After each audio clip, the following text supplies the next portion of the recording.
Hoff, Sous Vide King, Titan Tamer? Titan. What can't he do? What can't Nothing. the Prince of Wisconsin do? How are you, Hoff?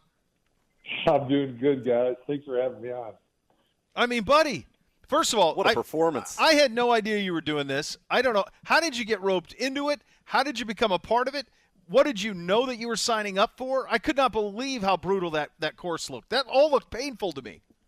Well, you and me both didn't know what we were signing up for because if I would have known how brutal it was, I'm not sure I would have signed up for it. It was crazy. But, no, it's interesting. My agency that I work with has been working on some potential deals in the unscripted and scripted TV space for a little while. And so we were working with the Discovery Channel and A&E and some of those male-skewing audience-type shows. And they were like, all right, we got some ideas. We're going to drop you off in the middle of the jungle, and then you're going to have to survive for 4 months, and we'll film it, and we're going to make a TV show. And I'm like, I raised my hand. I'm like, hey, you guys know I have a family, right? I can't just leave them for 4 months. Like, that's not going to fly because when I come home, if I survive, I'm not going to have a family to come home to. So we're going to have to kind of shorten the ideas here to something a little bit more manageable. And so I get a call, I think it was maybe end of December, January, from my agent. He's like, hey, I know you're looking for a TV show you can film that's not quite as time-consuming. We got something that's perfect. He said, Dwayne Johnson, The Rock, he did a show last year called The Titan Games. He's doing it again this year, but he was looking for some former pro athletes, some celebrities, and he handpicked you to be one of his celebrities. And it films in Atlanta after the Super Bowl, so you're not going to miss any of the football season, any of your Thursday night stuff. And we can get the whole thing filmed in a week. And I'm like, oh, great. What is it? And they're like, well, it's a obstacle course competition show. It's kind of like American Ninja Warrior, American Gladiator, somewhere along those lines. I'm like, well, great. But you know that I had to retire from the NFL because I've got a really bad knee. And so there's going to be a lot of things I can do, but I can't run. And if this has any running at all, I'm out. No thanks. And they assured me, don't worry. It's going to be a lot of the stuff you're doing. Rock knows you're in good shape. You're used to pushing sleds and pulling sleds and weightlifting, and it's going to be all that kind of stuff. It's not going to be. I love how they keep dropping the Rock on you, though. Rock knows you're in good shape. Rock knows. Rock handpicked you. knows. Okay, right. Can you smell what the Rock is cooking? The Rock is smelling what the Hoff is cooking. And so I'm like, all right, that sounds awesome. I'll do it. But I think it'd be great. Everything Dwayne Johnson touches is gold. Last season, I think, was 8 million viewers per episode.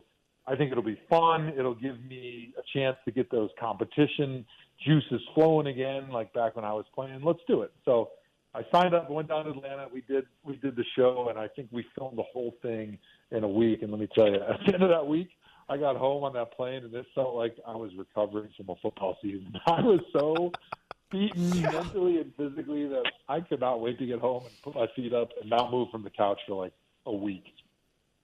Sounds like somebody who earned a trip to Paradise Valley in a nice pool overlooking Camelback Mountain, if you ask me. That's what I think you've earned there, Hoff, with that performance. Absolutely. But let's just talk about your calm demeanor, your steely nerve. The Rock commented on it during the competition, that you were just cool as a cucumber, and that played into the finish. I mean, he was fumbling around with the tee, and boom, you put the tee right in there. But very calm, a very calm demeanor. All business. Yeah, man. Yeah, well, throughout my NFL career, everyone always said, you know what? You always look like you're not even trying. And I'm like, yeah, that's the point. I'm trying not to waste any energy with unnecessary movement. And, we were really lucky we got to work with the Navy SEALs a little bit towards the end of my career. They came in the offseason, and we got to talk about how they operate. And I learned so much from their mentality. And the one thing they said that I really took with me and took it to heart was they said, when we operate smooth, it's fast. Because if you're helter-skelter and you're all over the place and you're grimacing and you're making all these extra movements, all you're doing is you're wasting energy and you're making the task more difficult to focus on. And so for me, I always wanted to just focus deeply on the task I was doing. And when you're doing an obstacle course type thing like that, my mindset was I want to complete one task and then focus on the next task and have complete focus on that. I don't want to think about what my competitor's doing. I don't want to think about what's 2 obstacles ahead. I want to just focus on as smoothly as possible completing what I'm doing right now, and I know that will give me the best time. And so that was my mentality going through the whole thing, and it paid off in the end because as you could see, Matt Chan was a little flustered. He was showing a lot of effort, which people probably thought I wasn't showing a lot of effort, but believe me, I was pretty gassed. I was going as quick as I could, but just being able to focus on all those little tasks, especially when you get tired. I mean, it was 3 minutes of all-out intensity. Yeah. You start to lose your motor skills. Like, it's almost like your brain isn't getting oxygen. So I started getting some blurred vision, and I couldn't really see. Your lungs are burning, obviously, but then you start losing coordination.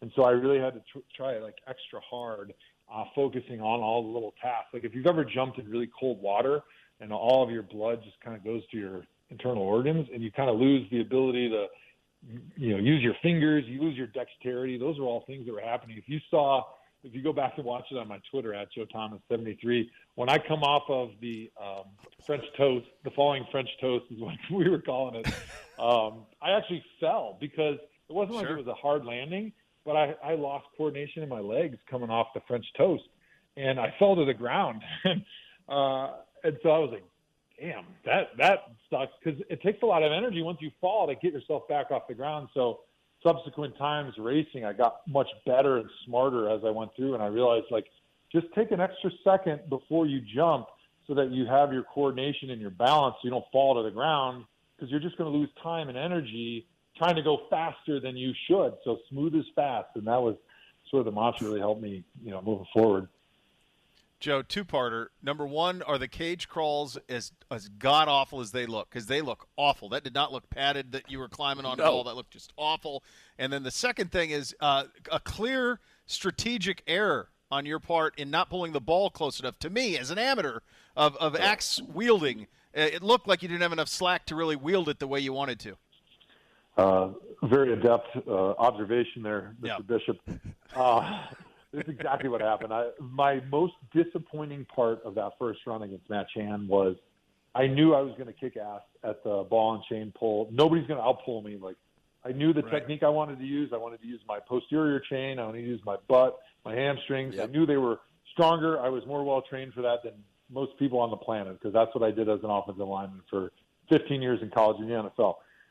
But I didn't pull it quite far enough, because the first was time it getting max leverage on the hammer? Yeah, the first time you do the course is the first time you're actually doing it. They didn't give you any practice runs or anything because they wanted to make sure it was fair for everybody. And so by short pulling it, I'll call it, I didn't have enough slack, so I couldn't actually swing the hammer like I wanted to. And it was very disappointing, because I also know I'm very good at pulling, but I'm also very good at swinging an axe and a sledgehammer, because I've been doing it my whole life. I still do it a lot for workouts and for fun, chopping wood at the farm. And I knew I was going to be better than everybody, but the one thing I didn't think about is if I didn't pull it far enough, I wouldn't have enough chain. And then once that ball, like once you lose the momentum on that ball, it was hard to get it going again. And so in subsequent races, you'll notice I made sure to pull that thing far enough. Then an extra second, one extra step pulling, so that you don't have to swing that hammer 10 times and you can get it with a couple blows. So let me ask you this, because go ahead. I forgot to say the hamster cage was twice as bad as it looked, too. Okay. It looks like hell. Yeah, it looked awful. Dude, it was a nightmare. That was what I would lay my head down on my pillow at my hotel at night, and I was thinking, like, what am I doing to myself? Everything on that course was a cakewalk, like, no problem. But then you get to those little hamster cages. It was like an 18 by 18-inch HVAC vent. And oh my God, there was no padding. The floor was that like tacky hard rubber like you'd find in a weight room. And so every time your skin hit it, it was just shredding layer of skin. And like it was so small, and I was such a big guy, especially compared to my competitors. There was like no way for me to crawl up there just using my hands and my feet.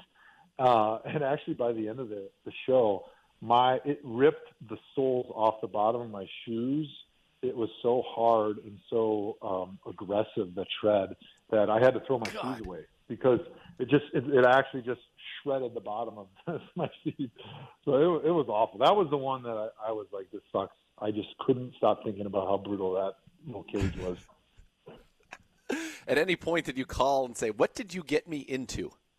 Dude, it was constant. I was like, man, when I got home, I was like, that was a good experience, but I don't think I'll ever do it again. Now, does The Rock ever do the course with you guys, even just not on camera, just or does he just stand there and look jacked? Because he looked, by the way, during this particular taping, ginormous. But does he just stand, or does he actually do anything? He made sure to hit the weight room in his RV before he got out there. Every time on TV, you could tell he had a nice sweat going. He had a real nice pump. He may have even had some blood flow restriction underneath the T-shirt to make those biceps look extra big. But that was the thing that blew me away the most. Is like standing next to him. I'm a big guy, and I know he's kind of a big guy. And on TV, he looks enormous, especially in Hollywood, because most of those guys in Hollywood are small. But when I stood next to him, I felt way bigger than him until I looked at his arms, and I was like, dude, what did you do to those biceps? Because I want that. Those things are massive. I was so jealous of how jacked his arms were, definitely. But it was funny because the first time that he came and talked to me, it was really cool. It was like totally a starstruck moment. But I felt like an amazing amount of appreciation because he showed like a ton of mutual respect that I didn't expect, being that I was an NFL player. I played football. He was a defensive lineman at Miami, wasn't able to make it in the NFL. So there was like that really cool mutual respect between the two of us. But I told him, I said, hey man, if I get some free time, you got to let me work out in your gym. And he's kind of laughing about it. And I said, but more than that, I want to race you on the course. And he looked at me and goes, you think I can get up and down this course? He's like, I'm almost 50 years old. And that's when it took to me. I'm like, this dude looks like he's 25, but he's been doing this for like 2.5 decades. Like, right. Yeah. This is unbelievable. The shape that he is still in for doing this as long as he has is incredible. Hey, he is. He's 48. That's right. That is, when you think about it, that is that's crazy. Yeah. Did he? Did you? I would imagine after your performance, he's recruiting you maybe for a future WrestleMania. I wouldn't mind seeing the Hoff at a WrestleMania with The Rock, a tag team. The Hoff and The Rock. Come on. I don't want any spoiler alerts, but there's some things in the works that might be kind of fun. Is there? My, pay attention to the scores, kids. Hoff, I know you got to run. I'll get you out of here on this. What was it like for your kids? Because obviously they're aware of your athletic career and how great you are, but you have young kids too. The Rock's a little different level of fame, and to have The Rock talking about their dad like that, what was that like for them? Dude, that was the big motivating factor for me, right? And when I played, I mean, one of my kids wasn't even born when I was playing, and the other two are kind of young, and the one that was old enough, like, just didn't care. It was like, Dad's in the NFL, who cares? And so I'm like searching for something. Like, can I find something that I can do that my kids will think I'm cool? I'm like, yes. Titan games. That's what it's got to be, right? Maui, Moana. My kids love that show. They know Maui. Yep. So I'm like, this is finally it. So that has been the coolest part. Is my kids see it and they're like, Daddy, that's you and Maui. That is so cool. I'm like, that's awesome. Finally. But it only lasted like 10 minutes. But still, for 10 minutes, I was a cool dad. Buddy, this was awesome. Thank you. I know you're slammed. It was so great getting a little reaction from you. It's so cool to see you doing it last night. I appreciate it, guys. Thanks for having me on. Oh, the great Hoff.